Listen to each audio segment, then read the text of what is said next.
Hello friend, मैं आनंद राज। आप सब देखिए बीएड का बहुत सारा यूनिवर्सिटी का रिजल्ट आ गया। अब देखिए बहुत लोग पूछ रहे हैं कि सर बीएड के बाद क्या करें कि हमारे लिए ज़्यादा फ़ायदेमंद हो, क्योंकि सातवां चरण का कोई ठीक नहीं है कब तक आएगा, तब तक बैठने से कोई फ़ायदा भी नहीं है। समझ गए? तो देखिए बीएड के बाद बहुत लोग जैसे पीजी नहीं किए रहते हैं तो पीजी के बारे में सोचते हैं, बहुत लोग एमएड के बारे में सोचते हैं, बहुत लोग सोचते हैं एमएड जब तक पीजी नहीं करेंगे तब तक एमएड नहीं होगा। ऐसा कोई बात नहीं है, इस सब पर हम बताएंगे। समझ गए कि एमएड कब कर सकते हैं। फिर उसके बाद स्टेट भी आने वाला है तो स्टेट का भी तैयारी करें, क्योंकि सीटेट का एग्ज़ाम तो हो रहा है, तो सीटेट एग्ज़ाम बाद कुछ ना कुछ बैठने से कोई फ़ायदा है नहीं। तो चलिए आज हम बताएंगे कि बीएड के बाद आप क्या कीजिएगा कि आपको ज़्यादा फ़ायदा होगा। समझ गए? तो देखिए पहले हम बता देते हैं कि एमए या एमकॉम या एमएससी, यहाँ पर जो भी हो, लोग साइंस से करना चाहते हैं तो एमएससी हो जाएगा, कॉमर्स से करना चाहते हैं पीजी तो आप एमकॉम हो जाएगा, जो आर्ट्स से करना था एमए हो जाएगा। समझ गए? अब देखिए एमएड क्या है, एमए पीजी क्या है, इससे क्या फ़ायदा होगा आगे, क्योंकि फ़ायदा देखिए आगे भविष्य में क्या फ़ायदा होगा।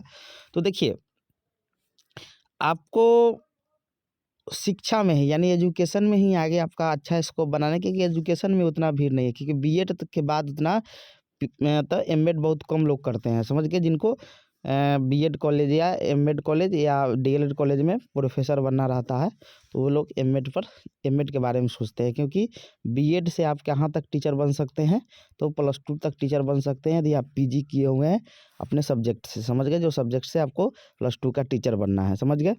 तो ये चीज़ है। तो एमएड वही लोग करते हैं जिनको बीएड वगैरह मतलब एजुकेशन में अच्छा स्कोप बनाना है। समझ गए? अब देखिए वो चीज़ आपको बताते हैं। देखिए एमएड या आप जैसे मान लीजिए बीएड कर लिए हैं कोई आदमी, तो आप एमएड पहले करें आप, मतलब एमए या एमकॉम या एमएससी जो बोलिए। अब देखिए जैसे हम अपना एग्जांपल हम बता रहे हैं कि हम बीएड किए, उसके बाद हम एमएड कर रहे हैं। समझ गए? डिस्टेंस से एमए भी कर रहे हैं। समझ गए? तो कहने का मतलब ये हुआ कि एमएड बिना पीजी का हो सकता है, मतलब बिना पीजी की या एमए का जो भी बोलिए हो जाता है। सिर्फ एमएड करने के लिए आपके पास बीएड होना चाहिए। और देखिए डीएलएड वाले भी एमएड कर सकते हैं यदि वो लोग ग्रेजुएशन किए होंगे और डीएलएड किए होंगे, यार ग्रेजुएशन के बाद डीएलएड के बाद ग्रेजुएशन किए होंगे तब भी वो एमएड कर सकते हैं। समझ गए? ये चीज़ है। अब देखिए एमएड करने से क्या फ़ायदा है। एमएड करने से ये फ़ायदा है कि देखिए सरकारी कॉलेज से होता है तो कीजिए, प्राइवेट में तो बहुत ज़्यादा फ़ी है। बिहार में भी सरकारी कॉलेज कितना है, 4 कॉलेज है। समझ गए? आपका सहरसा में है, तुर्की में है, मतलब तुर्की मुजफ्फर बिहार यूनिवर्सिटी में आता है, सहरसा में है बीएन मंडल यूनिवर्सिटी के अंतर्गत आता है। फिर उसके बाद आपका प्राइवेट से भी कर सकते हैं, ज़्यादा फ़ी उसका भी नहीं है, मतलब उससे थोड़ा ज़्यादा है। समझ गए? फिर उसके बाद आपका भागलपुर में है वो आपका तिलका मांझी भागलपुर यूनिवर्सिटी में आता है। फिर उसके बाद आपका पटना ट्रेनिंग कॉलेज है। समझे? ये तो सीईटी नहीं, ये सब तीनों जो है ना आपका सीटीई है। समझ गए? इसको college college of teacher education बोलते हैं। समझ गए?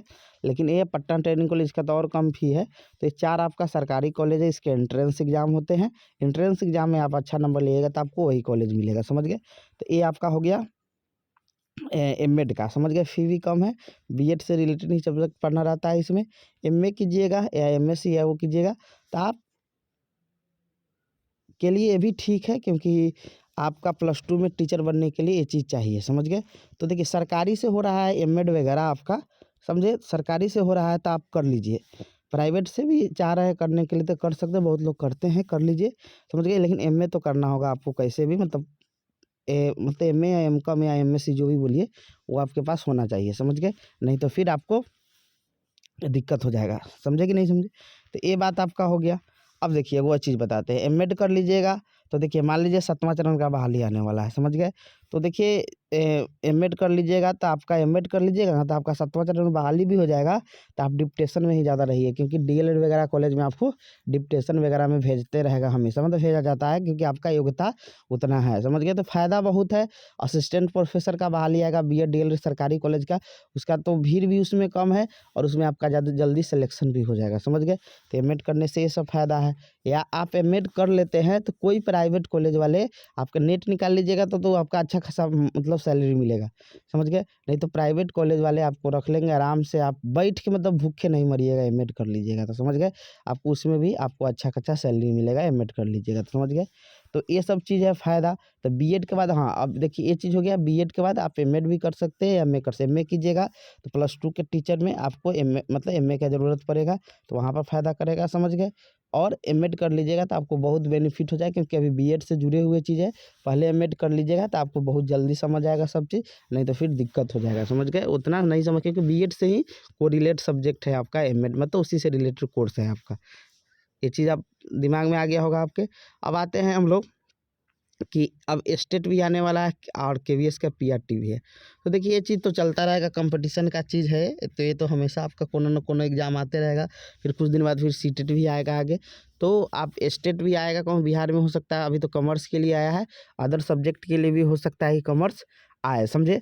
तो अदर सब्जेक्ट के लिए आएगा स्टेट, तो उसका भी तैयारी आप कर सकते हैं, समझ गए। ये तो चीज़ कंपटीशन का चीज़ है, लेकिन कोर्स वगैरह में बात करें तो इसके बाद एमएड ही, या एमए जो लोग एमए कर लिए हैं तो ज़्यादा फोकस एमएड पर करेंगे, या पीएचडी पर भी बहुत लोग कर सकते हैं, या आप लोग नेट का भी तैयारी कर सकते हैं। नेट निकल जाएगा तो जो लोग एमए कर लिए हैं, एमएड तो करने के बाद ही नेट दे सकते हैं। तो जो लोग कर लिए हैं, समझ गए, तो वो अपना इस पर अथी कर सकते हैं, समझ गए। मतलब एमएड या एमए कर सकते हैं, जो उनको अच्छा लगे। लेकिन हम जहाँ तक कहेंगे कि आपका सरकारी कॉलेज से होता है, जहाँ कम फी में हो रहा है, तो एमएड कर लीजिए, बाद में एमए कर लीजिएगा, समझ गए, जो आपको ज़्यादा बेनिफिट होगा, समझ गए। क्योंकि बाद में फिर सरकारी कॉलेज मिलेगा कि नहीं मिलेगा एमएड के लिए, इसलिए बोल रहे हैं। तो बीएड के बाद आप लोग इस सब का भी तैयारी कर सकते हैं। नेट हो गया या स्टेट हो गया, मतलब जो लोग पीजी किए हुए हैं नेट का तैयारी कर सकते हैं। स्टेट आएगा तो 9th-10th के लिए जो लोग पीजी नहीं किए वो लोग तैयारी कर सकते हैं। अदर सब्जेक्ट के लिए जब आएगा तो ये सब आप कर सकते हैं, समझ गए।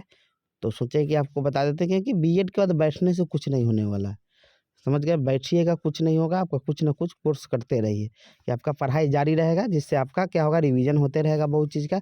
बैठने के बाद आपका दिमाग क्या हो जाएगा, स्थिर हो जाएगा। स्थिर होने के बाद आप, क्योंकि आप क्रियाशील और नहीं हो पाएगा तो आप नहीं कुछ कर पाइएगा, समझ गए। तो आप लोग क्या कीजिए कि कोई ना कोई कोर्स में एडमिशन करवा लीजिए। और अभी सरकारी कॉलेज में 2 अभी कॉलेज मतलब यूनिवर्सिटी का आने वाला है 22-24 सेशन के लिए। एक तिलका मांझी भागलपुर यूनिवर्सिटी का, और एक आपका बीएन मंडल यूनिवर्सिटी। और सब यूनिवर्सिटी का तो चला गया है आपका। आपका पटना यूनिवर्सिटी का भी ख़त्म हो गया है डेट, उसका भी एडमिशन हो गया। बिहार यूनिवर्सिटी का भी हो गया है। अब बच गया है आपका क्या, 2 दिन में आएगा, हम अपडेट करवाएँगे। जो लोग इंटरेस्टेड है तो आप लोग फॉर्म भर सकते हैं, एग्ज़ाम देकर देखिए। एंट्रेंस एग्ज़ाम होता है, उसका हम नोट्स वगैरह भी आपको देंगे। जो भी लोग एग्ज़ाम देना चाहते हैं तो उसका नोट्स वगैरह सब चीज़ आपको प्रोवाइड कराया जाएगा, समझ गए। तो थैंक यू।